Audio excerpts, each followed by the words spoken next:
The store lights flickered as the last customer stepped out into the cold night.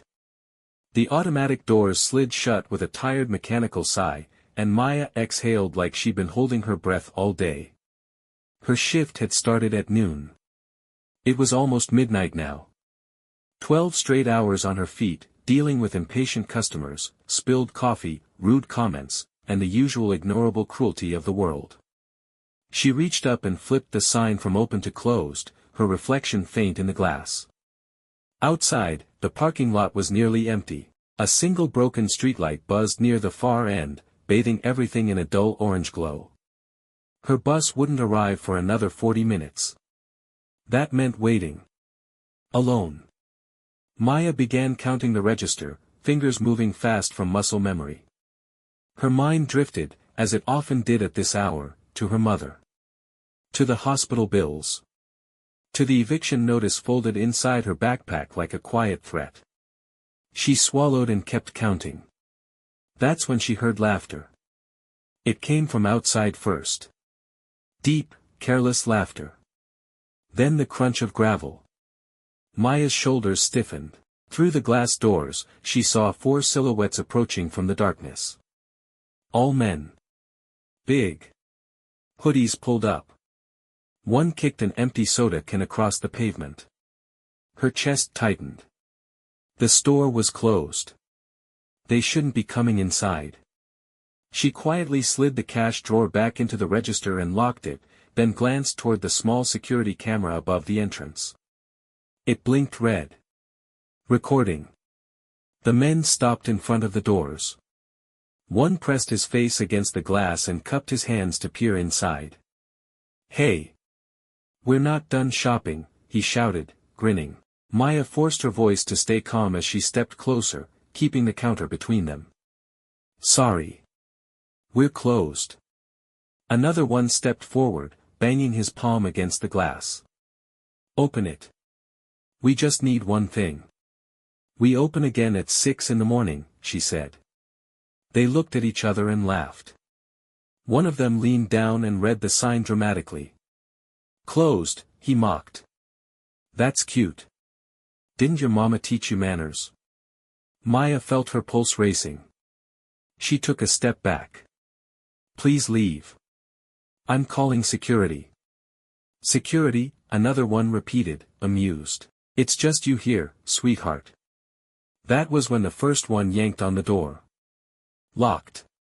He yanked again harder. The glass rattled. Maya's hands trembled. She reached for her phone under the counter, quietly unlocking it. The men began pounding now, fists slamming against glass and metal. "Open the door," one shouted. "We're not asking any more." A crack echoed through the store, not glass, but the warning sound of stress. Maya stumbled back, breath shallow.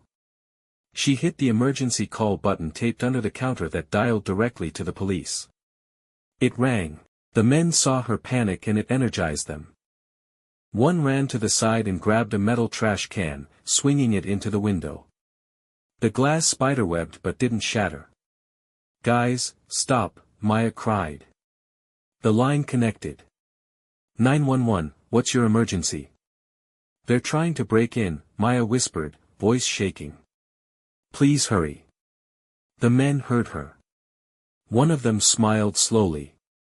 "Oh," he said. She called the cops. The trash can flew again. This time, the glass shattered. Maya screamed as shards sprayed across the floor.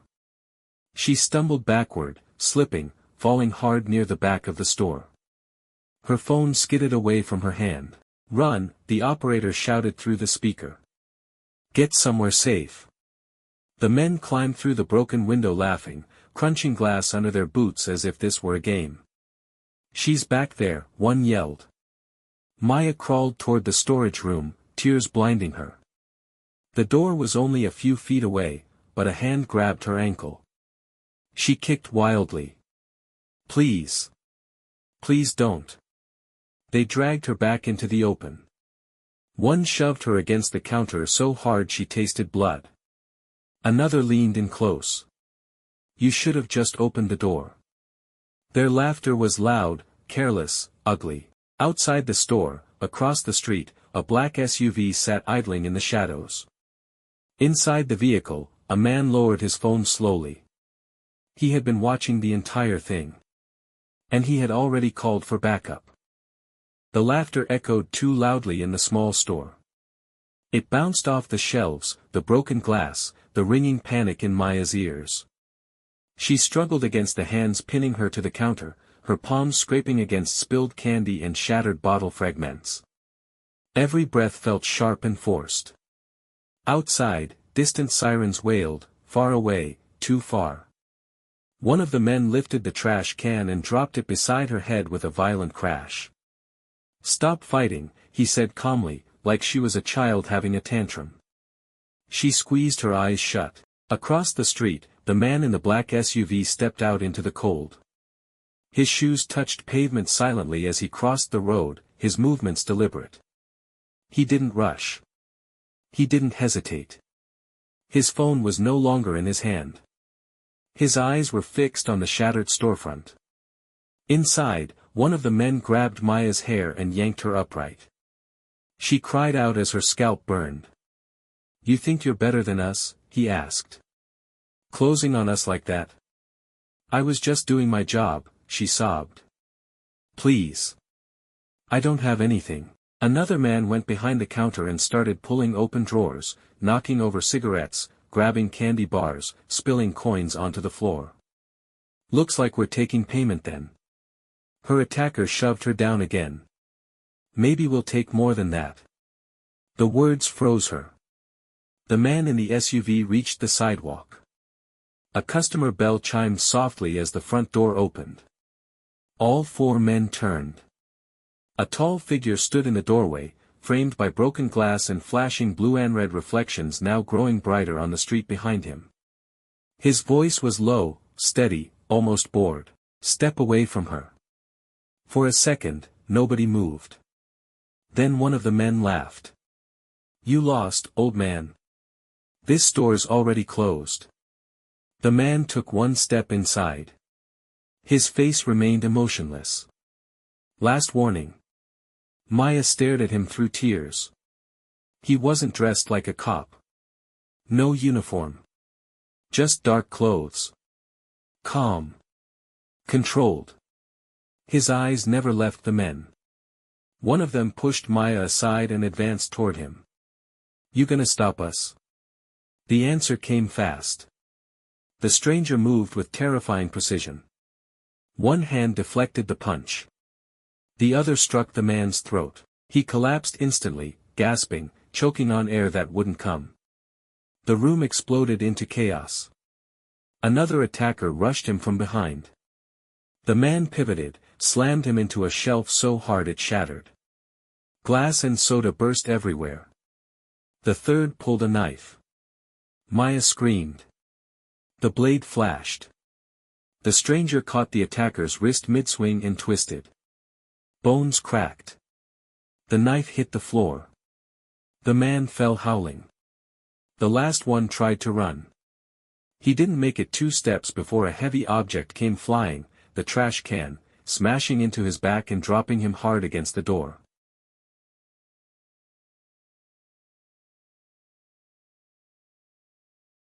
Silence slammed down over the store. All 4 attackers lay on the floor groaning, bleeding, unconscious. Maya stared at the man in shock, her body trembling too violently to move. He turned toward her slowly. "You're safe now." Her knees buckled. She collapsed. He caught her before she hit the floor. Police lights flooded the store moments later. Officers rushed in with guns drawn, shouting commands. The man raised his hands calmly, stepping back as they swarmed the suspects, cuffing them one by one. An officer ran to Maya's side. "Ma'am. Can you hear me?" She nodded weakly. They broke in." "You're okay now," the officer said gently. "You're safe." The man who saved her stood off to the side, hands behind his back, saying nothing. Another officer approached him. "Sir, we need to ask you a few questions." Of course, he replied calmly. As they led him outside, Maya caught one last glimpse of his eyes. They weren't angry. They were haunted. Hours later, Maya sat wrapped in a hospital blanket, staring at the slow drip of an 4-drop sliding down clear tubing. A nurse checked her vitals softly. Her hands still wouldn't stop shaking. A detective sat nearby. "Your name is Maya, correct?" "Yes," she whispered. "You did very well tonight," he said. "Those men all have a history of violence. You're lucky someone intervened." She hesitated. "Who was he?" The detective exchanged a glance with another officer. "That's complicated." "What do you mean?" "He didn't leave identification. Runs off-grid.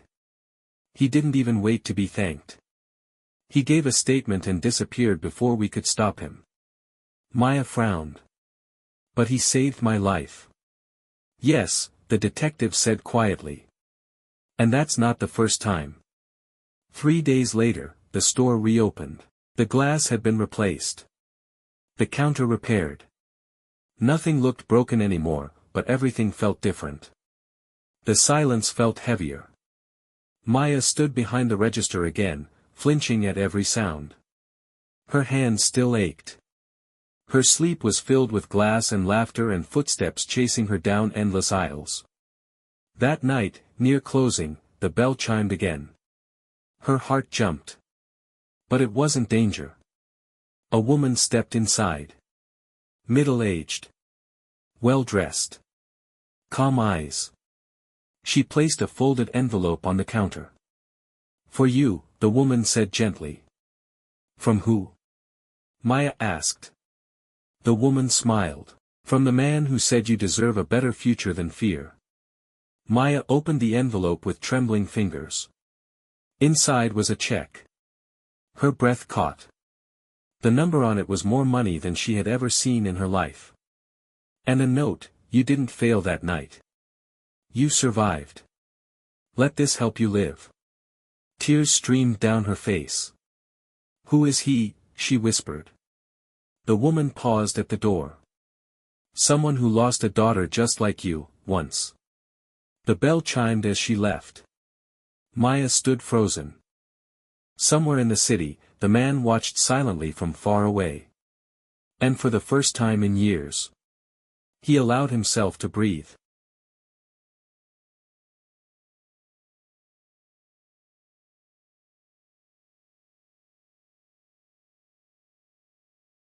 The nightmares didn't stop.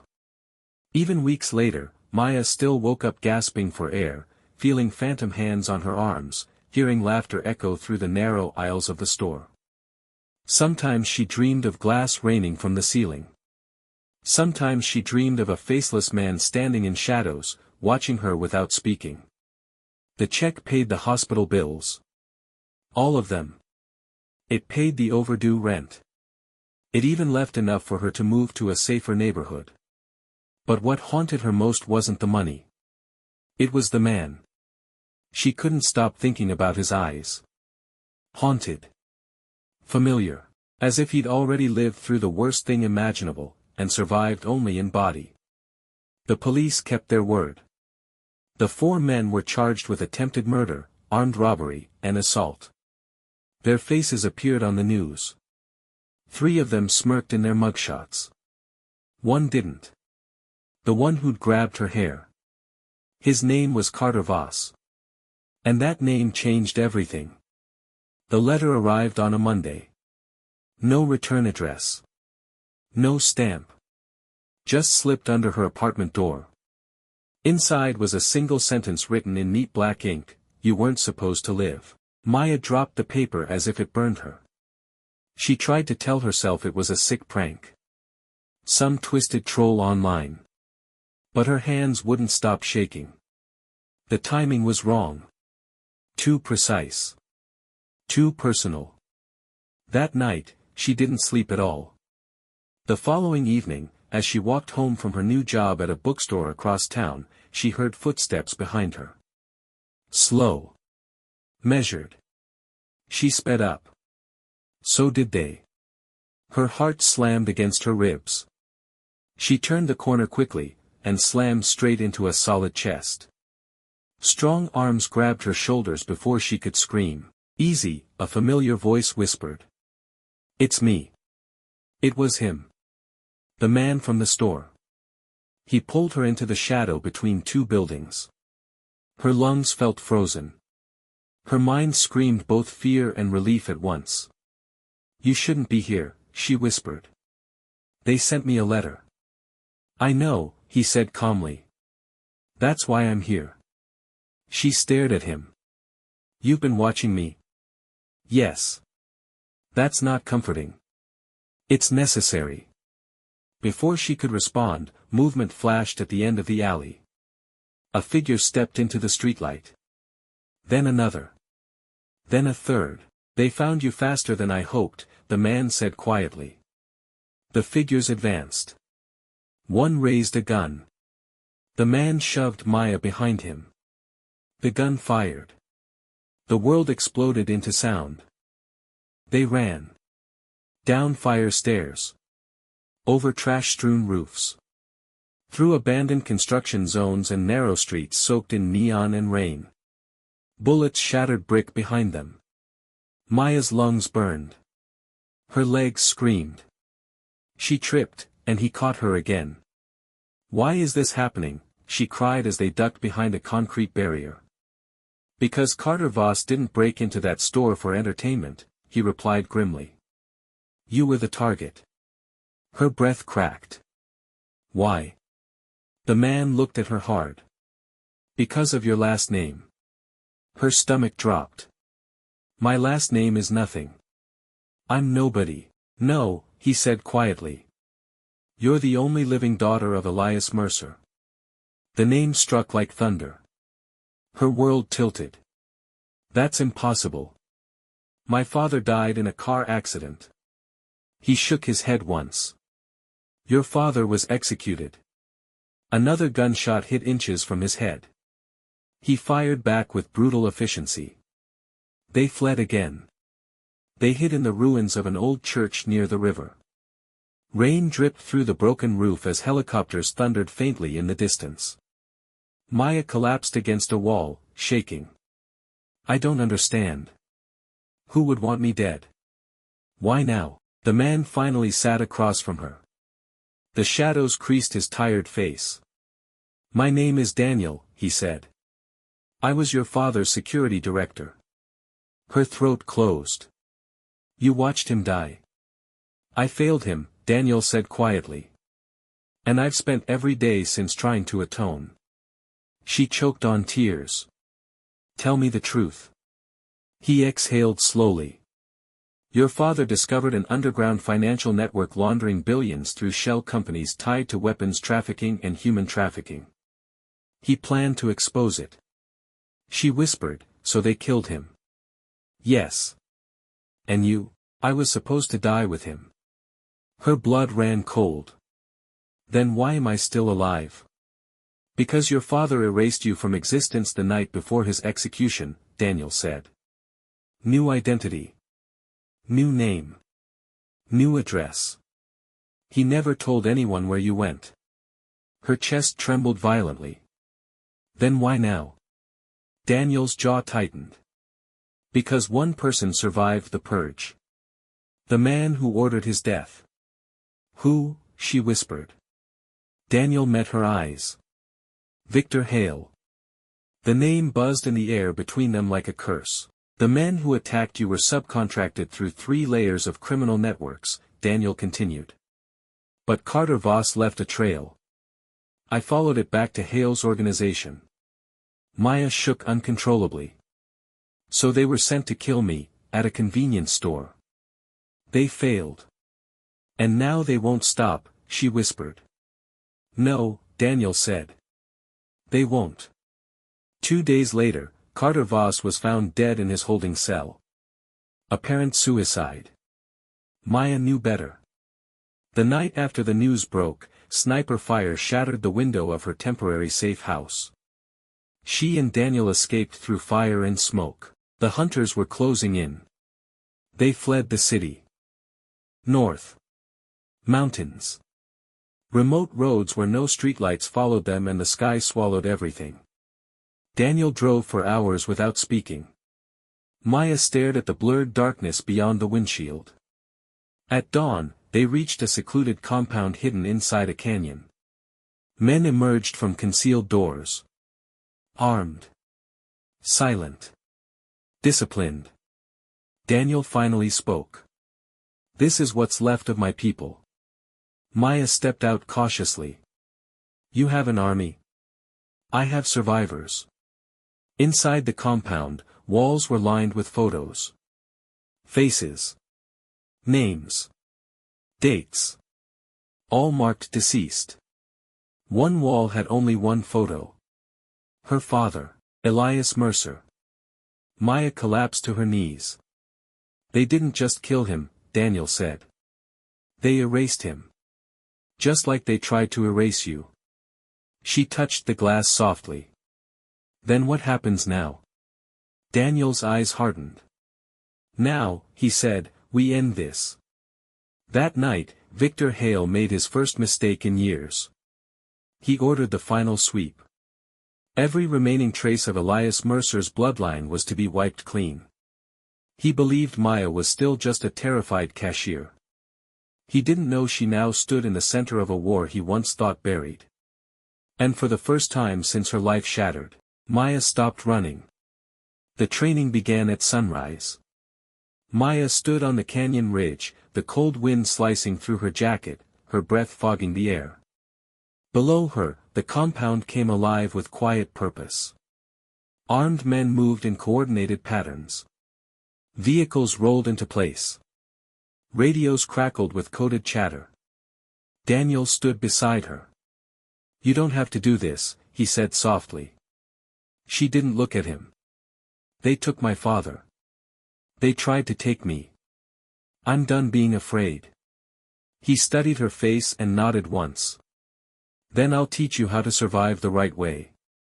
Days bled into nights. Maya learned how to shoot. How to move silently. How to lie without flinching. How to breathe through fear instead of letting it own her.